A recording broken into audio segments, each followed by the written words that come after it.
জামাত ইসলামের নায়েবে আমির তিনি আওয়ামী লীগকে ক্ষমা করে দিয়েছেন আদালতকে অপেক্ষা করে।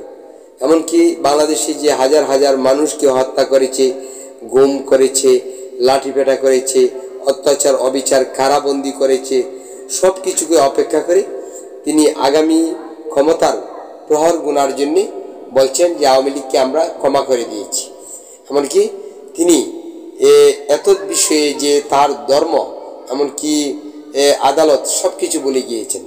আদালতে বাংলাদেশের আদালতে হত্যার বদল লাইফ ফাঁসি, আর কোরআনের আইনে হত্যার বদল হত্যা, সে বিষয়টিকেও কিন্তু তিনি ভুলে গেছেন। তিনি ভুলে গেছেন 86 সালে যখন আওয়ামী লীগের সঙ্গে বন্ধুত্ব করে এক হয়ে কাজ করেছিলেন এই জামাত ইসলাম, তখনকার সময়ে তার প্রবীণ নেতাদের আমলে যা ঘটেছিল, এমনকি যে ধরনের আচরণ অসদাচরণ পেয়েছিল, সে কথাটিকেও ভুলে গিয়েছেন। তিনি ভুলে গিয়েছেন বিগত 16 বছর যাবৎ জামাতে ইসলামের অনেক অনেক জবরদস্ত আলেমদেরকে কিভাবে আইনি বেআইনিভাবে ফাঁসিতে ঝুলিয়ে হত্যা করেছেন, সেটিও ভুলে গেছেন। সব যদি ভুলে যান আর ভুলে গেছেন, এটা একমাত্র কারণ আগামী ক্ষমতা। তিনি দেখতে পাচ্ছেন যে যে আওয়ামী লীগের দুরবস্থা, আর এরা কোথায় যাবে। যদি আগামী নির্বাচনে যদি নেতা না থাকে, তাহলে আগামী নির্বাচনে দাঁড়াবে কে, নেতৃত্ব দেবে কে? এই মুহূর্তে হয়তো জামাত ইসলামীকে সমর্থন করে তাদেরকে পাশ করানোর চিন্তা চেতনায় মাতবে আওয়ামী লীগ। তবে এখানে আরেকটা বিষয় আছে, যেখানে তিনি এত বড় একটি কথা বলেছেন, যে কথাটা নাকি আদালতকে অপেক্ষা করেছেন, ধর্মকে অপেক্ষা করেছেন, এমনকি সকল অতীতকে অপেক্ষা করে বলেছেন। এটা বলার কারণ কি হতে পারে? এটা বলার কারণ আরেকটি হতে পারে, যেটা নাকি জানা অত্যন্ত জরুরি।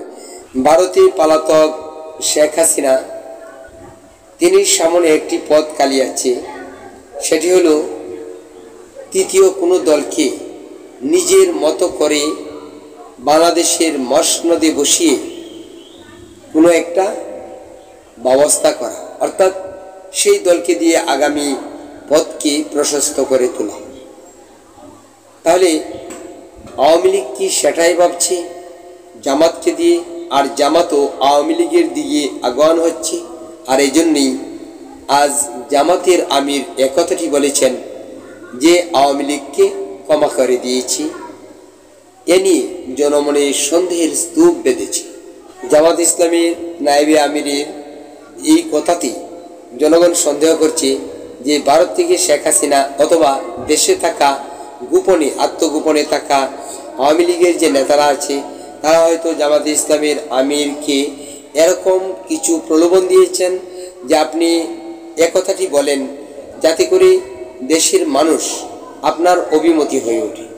এমনকি এটাও বলতে পারেন যে আপনারা নির্বাচন করবেন, আমরা নির্বাচন করব না, তাতে করে আমরাই আপনার নির্বাচন করে দিয়ে আপনাকে এই বাংলার মসনদে বসিয়ে আমাদের আগামী পথকে প্রশস্ত করে তুলব, আর এটার যে গুরুদায়িত্ব সেটা আপনার উপরেই থাকবে। কিন্তু আজকাল তো মানুষ অত্যন্ত বিবেচনাময়, এমনকি তারা রাজনৈতিক অরাজনৈতিক সকল ধরনের জ্ঞান রাখে। আর সেই জ্ঞানকে যদি তারা প্রবুদ্ধকার আকারে খাটায়, তাহলে কিন্তু তার এই কথায় তার পাশ দিয়েও যাবে না। আর এটাও সত্য যে এদেশে বড় বড় শায়েক আছে, যেমন চরমনাই, তাকে কিন্তু দেশের বিভিন্ন মানুষ আমরা শুনতে পাই বলে যে আওয়ামী লীগের দালাল। তো এত বড় শায়েককে যদি আওয়ামী লীগের দালাল বলতে পারে, তুচ্ছ তাচ্ছিল্য করতে পারে, ঘৃণা করতে পারে, এই জামাত ইসলামের আমির নায়েবে আমির যিনি, তাকে তুচ্ছ তাচ্ছিল্য করা তো একটা সাধারণ ব্যাপার। জামাত ইসলাম সৃষ্টি লগ্ন থেকেই তারা বলে আসছে নারী নেতৃত্ব হারাম, কিন্তু 86 সালেও তারা নারী নেতৃত্ব জায়েজ করেছে। আবার বেগম খালেদা জিয়া বিএনপির সঙ্গে যখন মিলেছে, তখনও কিন্তু নারী নেতৃত্ব জায়েজ করেছে, বলেছে যে ইসলাম রক্ষার স্বার্থে কি নারীদের সঙ্গে যাওয়া যাবে। কিন্তু ধর্ম তো এই কথাটাই বলেছে যে এই পৃথিবী ধ্বংস হোক আর উজ্জীবিতই হোক, অমরই হোক, সেটা তোমার ভাবনার বিষয় না। যেটা ধর্ম তোমাকে যে আইন দিয়েছে সেটা রক্ষা করো। কিভাবে রক্ষা করবে সেটা কি স্বাভাবিক করতে হবে, স্বাভাবিক করা যায়। কিন্তু তারা কি করছে, অপেক্ষা করছে। আর এই অপেক্ষার ফল দেখেন কত ভয়াবহ আকার ধারণ করছে। বিগত দিনে যে জামাত ইসলামের বিভিন্ন নেতাদেরকে ফাঁসিতে ঝুলিয়ে হত্যা করেছে, এটার কারণ তো এরকমও হতে পারে যে তোমরা কি ওদেরকে প্রশ্রয় দিয়েছ। তোমরা তোমাদের দিনের মাঝে, দিনের যে দিনকে নিয়ে তোমরা মানে রাজনীতি করছো, এমনকি এগোতে চাচ্ছ, সেটাকেই খেয়ানত করছো, অর্থাৎ সেই আমানতকে খেয়ানত করেছো। সুতরাং তোমাদের প্রতি খোদার কৃপা কি থাকবে না। আর আজ এটা বলছো যে আওয়ামী লীগকে ক্ষমা করে দিয়েছ কেন? এটি একমাত্র হলো ক্ষমতার লোক। এই ক্ষমতার জন্য মানুষ অনেক কিছুই করতে পারে, ধর্মকে বিনাশ করতে পারে, নিজের স্ত্রী সন্তান, নিজের যে আগামী ইচ্ছে অনিচ্ছে সব কিছু বিলীন করে দিয়ে ক্ষমতার লোভের জন্য পাগল। এজন্যই যে তিনি মন্ত্রী হবেন, এমপি হবেন, প্রধানমন্ত্রী হবেন, এরকম স্বপ্নে বিভোর। হ্যাঁ, তো এ অবস্থা আমরা আর কিছু বলতে চাই না।